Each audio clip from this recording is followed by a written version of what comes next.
So like, I've always wanted to be the type of person. Oh, for fuck.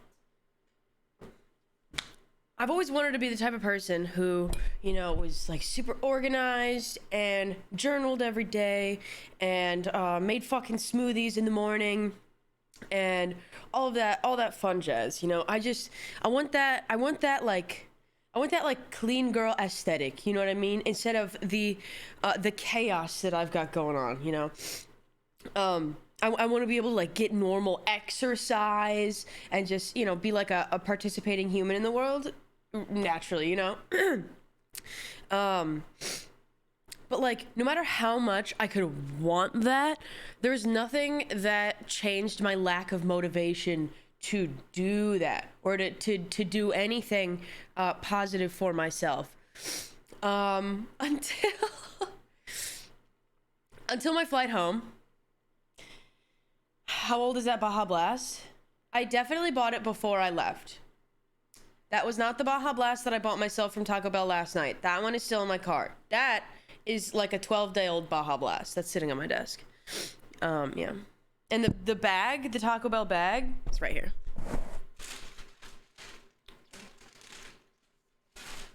But anyway, as I was saying,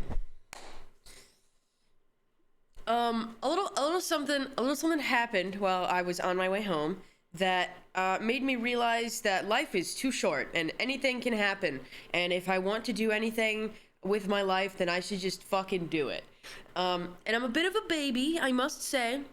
All that happened was that my plane was turbulent. I'm not a nervous flyer or anything. I've never been nervous to fly. I love flying, love it so much. But there were storms in like Chicago and Wisconsin when I was flying home, and I was landing in the Chicago airport. So I was like already like a little nervy, you know.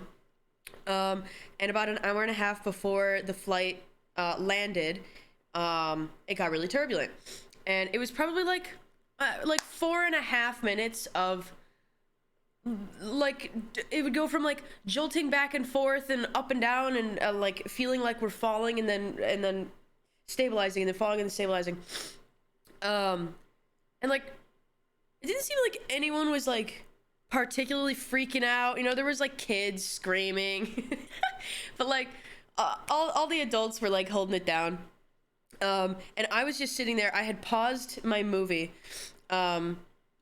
or no, I don't even think I paused it. Freaking bad! Oh, it's so good to see you. The size of a full-grown pizza. 34 months. Wee wee woo, I love you less than 3. Oh, I love you. But anyway, yeah, I was sitting there. I was sitting there gripping my neck pillow, like white knuckling my neck pillow in my hands, and sobbing in silence. I was so scared, and I not a sound came out of my body. It was just tears. Because I didn't want the guy next to me to know that I was crying. I didn't want anyone around me to know that I was crying. So I had my hood up. I thought I was slick. And then about like 40 minutes after all the turbulence, I was still crying. Dude, I want to cry right now just thinking about it. It's very hard for me because the whole time I was like I know I just like have anxiety. Like I have like diagnosed anxiety. So I was just like trying to talk myself out of it not being so bad. But either way, a flight attendant came down the aisle. What did I say? Like an hour later? Yeah, like 45 minutes to an hour later, a flight attendant came down the center aisle, and she was handing people like little like wraps to eat. And she walked past me and she went to hand me a wrap, and I was like, yeah, I'll take one. I shouldn't have taken one because my stomach was upside down. But I took one, and she took one look at my eyes and went, are you okay? And I was like, I just shook my head yes. And she was like, was it the turbulence? And I shook my head yes again. And she was like, oh, it's okay, it's gone.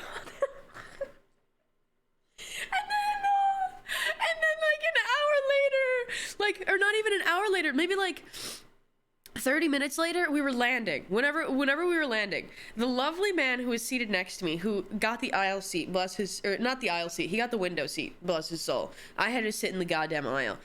I didn't think he knew that I was crying. But then he looks over at me and goes, "Are you feeling better? Or is, like, are you, yeah, and then we just had a small chat. I was like, yeah, turbulence is rough. It never gets easier. I swear it gets harder. You know, every flight that I'm on, I'm like, this is the one. This is the time. You know, and I just freak out. So yeah, life is short. Oh, I forgot to mention, dude. This is how much I panicked. There was like a little bit of Wi-Fi on the plane.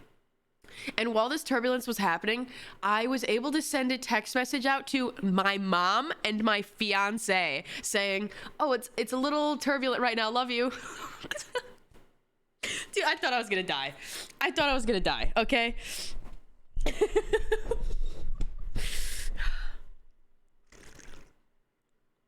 But anyway, I'm drinking out of my favorite mug, and I have Animal Crossing shaped ice cubes in my coffee, and I feel, you know, pretty good.